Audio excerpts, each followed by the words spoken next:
Hello students, आज हम BEd first year का teaching subject teaching of social studies करेंगे, जिसके अंदर स्टूडेंट हमने अपनी सेकंड यूनिट स्टार्ट कर रखी है और सेकंड यूनिट का आज हमारा लेक्चर नंबर है 16। तो स्टूडेंट जो सेकंड यूनिट के अंदर हमने अपनी स्किल्स स्टार्ट कर रखी है, तो लेक्चर नंबर 16 शुरू करने से पहले स्टूडेंट मैं आपको बता दूं कि लेक्चर नंबर 15 के अंदर हमने क्या किया। लेक्चर नंबर 15 के अंदर हमने अपनी स्किल की स्टूडेंट स्किल ऑफ नरेशन, जिसे आप हिंदी के अंदर उसे बोलोगे विवरण कौशल।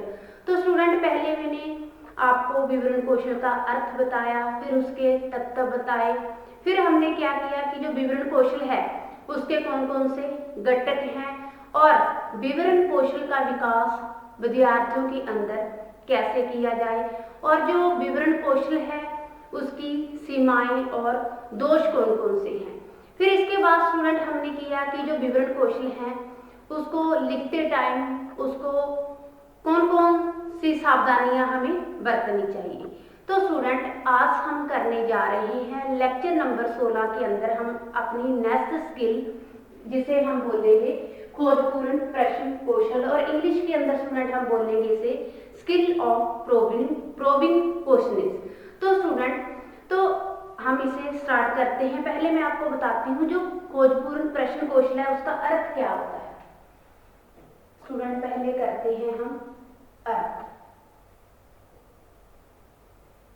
स्टूडेंट बात करते हैं कि जो प्रश्न पूछना है वो क्या है, एक शिक्षक के लिए महत्वपूर्ण साधन है, क्योंकि जो शिक्षण है, शिक्षण की सफलता है वो क्या है, प्रश्न पूछने की कला पर ही निर्भर करती है। तो स्टूडेंट जो प्रश्न पूछने की कला पर निर्भर करती है, अगर एक अध्यापक के द्वारा विद्यार्थियों से प्रश्न पूछे जाते हैं, वो प्रश्न अगर विद्यार्थी सही नहीं देता या उसे गलत देता है या अपूर्ण देता है, तो इससे रिगार्डिंग अध्यापक क्या है उसको सही उत्तर जानने के लिए अलग अलग संकेतों का प्रयोग करता है। तो उसको संकेतों के प्रयोग द्वारा विद्यार्थियों के द्वारा संकेत का प्रयोग करके विद्यार्थियों से सही उत्तर जानने की कोशिश की जाती है। तो इसे हम कौन सी स्किल बोलेंगे स्टूडेंट, खोजपूर्ण प्रश्न कौशल। जब कोई भी विद्यार्थी प्रश्न सही नहीं देता, जो भी अध्यापक के द्वारा पूछा जाता है प्रश्न सही नहीं देता, उत्तर उसका गलत मिलता है या आंशिक रूप से गलत मिलता है या बिल्कुल ही गलत मिलता है, तो इसको सही जानने के लिए एक अध्यापक अलग अलग संकेतों का प्रयोग करता है और संकेतों के प्रयोग करके एक विद्यार्थी से क्या है सही उत्तर जानने की कोशिश की जाती है। तो इसे हम कौन सी स्किल बोलेंगे स्टूडेंट, खोजपूर्ण प्रश्न कौशल। तो इससे रिगार्डिंग स्टूडेंट मैं आपको एक डेफिनेशन देती हूँ, वो डेफिनेशन दी है पार्कर के अनुसार। अगली स्किल जो अगला हम डेफिनेशन बता रहे हैं स्टूडेंट आपको पार्कर के अनुसार, क्योंकि जो पार्कर हैं, पार्कर ने खोजपूर्ण प्रश्न कौशल के बारे में अपने विचार दिए हैं। उन्होंने कहा है कि प्रश्न पूछना समस्त शिक्षा क्रिया की चाबी है। क्या कहा है उन्होंने, प्रश्न पूछना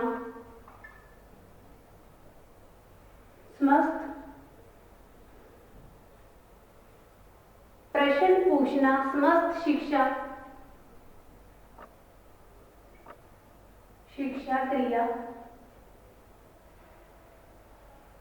क्रिया की चाबी है। ये विचार दिए हैं अपने पार्कर के अनुसार। प्रश्न पूछना समस्त शिक्षा क्रिया की चाबी है। तो स्टूडेंट ये हुई हमारी डेफिनेशन जो क्या है पार्कर ने दी है। अब हम बात करते हैं जो इसके मेन घटक हैं खोजपूर्ण प्रश्न कौशल के घटक।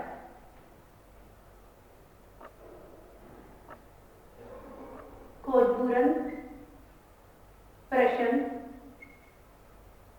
कौशल के घटक, वो घटक कौन कौन से हैं स्टूडेंट, उसे भी क्या है हम पॉइंट टू ही पॉइंट क्लियर करेंगे। तो स्टूडेंट इसके अंदर मैं फर्स्ट आपको घटक बताने जा रही हूँ। जो हमारी स्किल का फर्स्ट घटक है अनुबोधन। फर्स्ट घटक है हमारा अनुबोधन।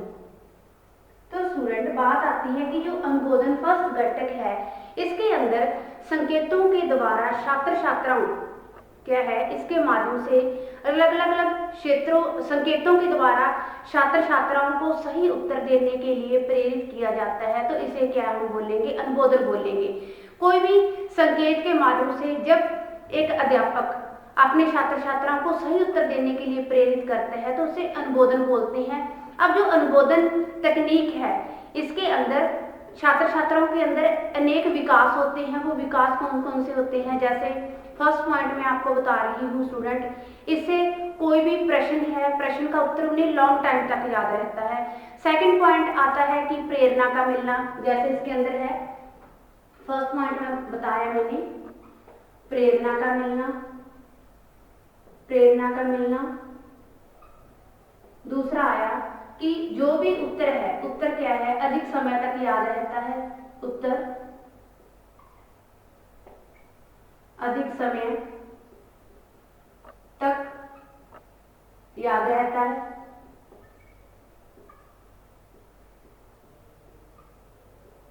फिर इससे ही रिगार्डिंग मैं आपको एक पॉइंट और देती हूँ स्टूडेंट की विषय वस्तु के बारे में जो भी बच्चे को ज्ञान मिलता है वो बिल्कुल क्या है, स्पष्ट मिलता है।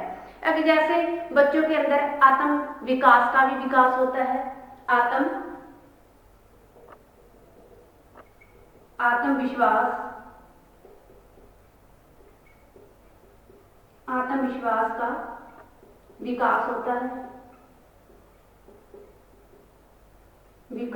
है,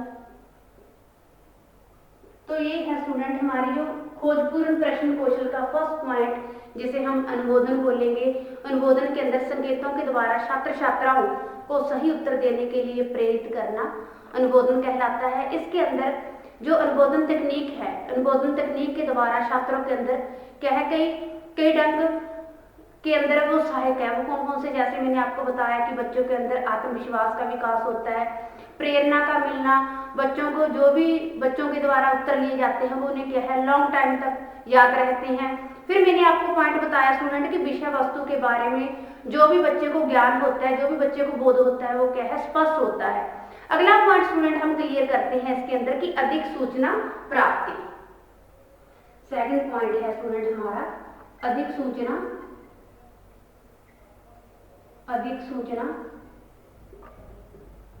प्राप्ति। अधिक सूचना प्राप्ति को इस जो विधि का प्रयोग तब किया जाता है अध्यापक के द्वारा, जब अध्यापक किसी पाठ से रिगार्डिंग बच्चे से अधिक सूचना प्राप्त करना चाहता है। अगर बच्चा किसी कारणवश उत्तर गलत भी दे देता है तो उससे रिगार्डिंग बच्चे से क्या है, अधिक सूचना प्राप्ति करने के लिए बच्चे से अलग अलग क्वेश्चन प्राप्त किए जाते हैं। तो एक अध्यापक है, इसके अंदर क्यों, कैसे, कब आदि क्वेश्चन पूछकर बच्चे से क्या है, अधिक सूचना प्राप्त करना चाहता है। जैसे मैं आपको अलग अलग पॉइंट क्लियर करती हूँ कि जैसे एक अध्यापक पूछ सकता है, क्या आप इसके बारे में कुछ और कहना चाहते हो, क्या आपने जो भी अपने विचार दिए हैं इसके अंदर कुछ उदाहरण देना चाहते हो, जो आपने अपने विचार व्यक्त किए हैं उसके अंदर क्या अलग अलग शब्दों का आप और भी अलग या और भी अधिक ज्यादा शब्दों का प्रयोग करना चाहते हो। तो ये क्या है, एक अध्यापक के द्वारा अधिक सूचना प्राप्ति की जाती है किसी पाठ से रिगार्डिंग, किसी प्रश्न से रिगार्डिंग। अगर बच्चा किसी कारणवश गलत उत्तर भी दे देता है तो उसके क्या है, संकेतों के माध्यम से उससे अधिक सूचना ली जाती है। थर्ड पॉइंट आता है स्टूडेंट हमारा पुनः केंद्रीयकरण।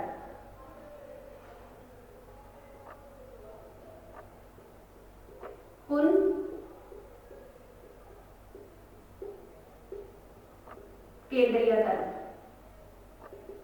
केंद्रीयकरण के अंदर स्टूडेंट हम अपना पॉइंट क्लियर करते हैं। जो हमारा खोजपूर्ण प्रश्न कौशल के अंदर जो घटक हैं इसके अंदर थर्ड पॉइंट हम क्लियर करते हैं पुनः केंद्रीयकरण। पुनः केंद्रीयकरण का क्या है, इस तकनीक का प्रयोग सही उत्तर प्राप्त करने की स्थिति के अंदर किया जाता है। तो स्टूडेंट इसका उद्देश्य छात्र छात्राओं को सही उत्तर देने की पुष्टि करना होता है और इससे क्या है, विद्यार्थी को जो भी उत्तर विद्यार्थियों के द्वारा सही उत्तर दिया जाता है उसका बच्चों को क्या है, बोध करवाया जाता है। तो स्टूडेंट इस प्रकार इस तकनीक के अंदर समानता, विभिन्नता और वास्तविक स्थिति जीवन में प्रयोग से संबंधित क्या है प्रश्न पूछे जाते हैं, समानता से रिगार्डिंग, अलग अलग विभिन्नता से रिगार्डिंग, अपनी लाइफ से संबंधित कुछ भी वास्तविक स्थिति को ध्यान में रखकर ही क्या है एक अध्यापक के द्वारा विद्यार्थियों से प्रश्न पूछे जाते हैं। तो ये क्या है पुनः केंद्रीकरण के अंदर आता है स्टूडेंट। जो हमारा फोर्थ घटक है, फोर्थ घटक के अंदर स्टूडेंट हम बात करेंगे पुनः निर्देशन। पुनः निर्देशन, पुनः निर्देशन को स्टूडेंट हम पॉइंट को क्लियर करते हैं कि पुनः निर्देशन के अंदर बच्चों से किस प्रकार की क्वेश्चनिंग होती है। तो इस विधि का प्रयोग आवश्यकता, इस विधि के प्रयोग की आवश्यकता तब पड़ती है स्टूडेंट हमें जब क्या है छात्र उत्तर न दे सके, या जो भी उत्तर दिया है छात्रों के द्वारा वो अपूर्ण है, ना तो बिल्कुल वो सही है और ना ही वो क्या है बिल्कुल गलत है।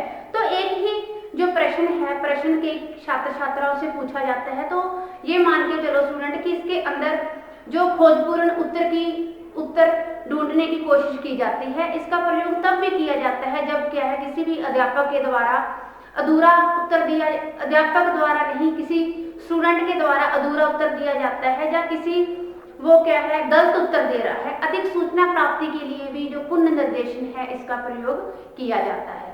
जो हमारा फिफ्थ घटक है, फिफ्थ घटक के अंदर स्टूडेंट हम बात करेंगे आलोचनात्मक सजगता में वृद्धि। फिफ्थ पॉइंट आता है स्टूडेंट हमारा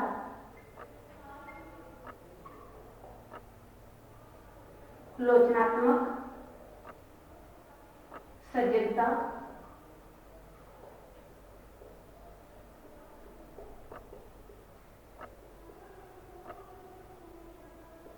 आलोचनात्मक सजगता में वृद्धि।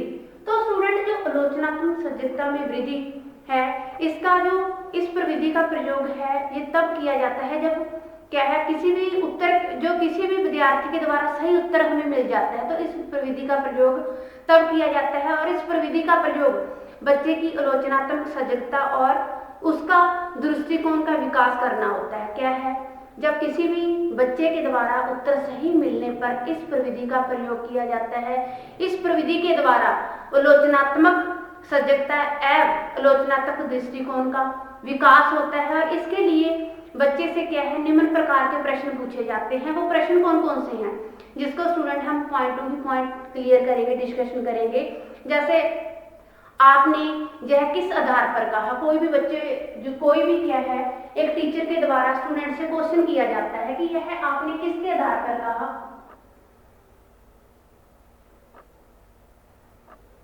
यह आपने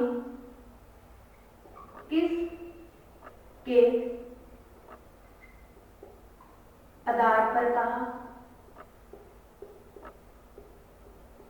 सेकंड क्वेश्चन कुछ भी हो सकता है एक टीचर का अपने स्टूडेंट के प्रति, जैसे आपने ऐसे विचार क्यों हैं कि फर्स्ट पॉइंट जैसे आया हमने यह आपने किसके आधार पर कहा। सेकंड हमारा ये भी हो सकता है कि जो आपके ऐसे विचार हैं, जो आपकी ऐसी सोच है वो क्यों है, आपके ऐसे विचार या सोच भी लिख सकते हो आप स्टूडेंट, क्यों है। तो क्वेश्चन ये हो सकती है। थर्ड क्वेश्चन इसके अंदर ये भी पुट हो सकता है कि यह कैसे संभव हो सकता है, क्या है यह कैसे संभव हो सकता है। फोर्थ क्वेश्चन ये भी हो सकता है कि आप मर्यादा में रहना क्यों पसंद करते हो, आप मर्यादा में रहना क्यों पसंद करते हो।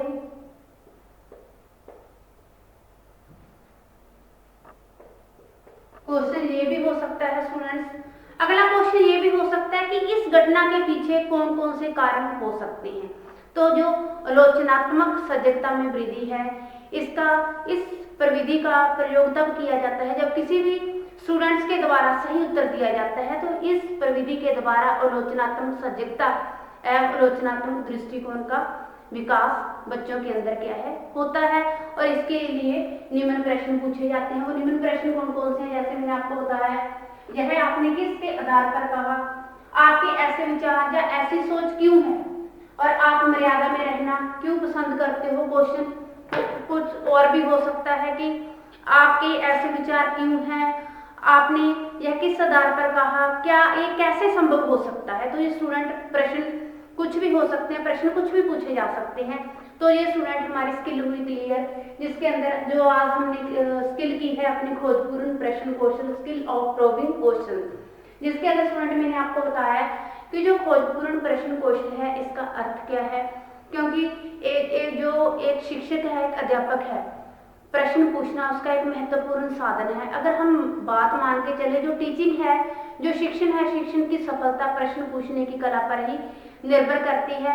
तो जब अध्यापक के द्वारा विद्यार्थी से कोई भी क्वेश्चन पुट होता है तो विद्यार्थी आगे से उसका उत्तर सही भी देता है, बच्चे उत्तर गलत भी दे सकते हैं, बच्चा उत्तर उसका क्या है अपूर्ण देता है, ना वो सही है ना गलत है। तो इसके द्वारा एक अध्यापक क्या है अलग अलग संकेतों का प्रयोग करता है, उस संकेतों से रिगार्डिंग अलग अलग प्रश्न पूछे जाते हैं बच्चे से, ताकि बच्चा क्या है सही उत्तर दे सके।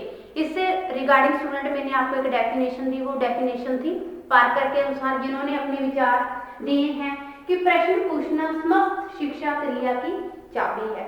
फिर स्टूडेंट हमने आगे इसके किए घटक, इसके घटक कौन कौन से हैं, जैसे फर्स्ट घटक के अंदर आया अनुबोधन, ताकि जो छात्र छात्राएं हैं, छात्र छात्राओं को क्वेश्चनिंग के लिए उत्तर देने के लिए क्या है बच्चों को और भी प्रेरित किया जाता है, इसे अनुबोधन कहते हैं। तो अनुबोधन के द्वारा बच्चों के अंदर क्या है निम्न ढंग विकास करने के लिए निम्न ढंग से यह सहायक है, जैसे क्या है प्रेरणा का मिलना, उत्तर अधिक समय तक बच्चों के अंदर याद रहता है, और क्या है आत्मविश्वास का विकास होता है। तो स्टूडेंट सेकंड जो हमारा घटक था वो है अधिक सूचना प्राप्ति। फिर थर्ड जो घटक आया है पुनः केंद्रीयकरण। फोर्थ घटक आया हमारा पुनः निर्देशन। फिफ्थ घटक स्टूडेंट हमारा आया आलोचनात्मक सजगता में वृद्धि, जिसका क्या है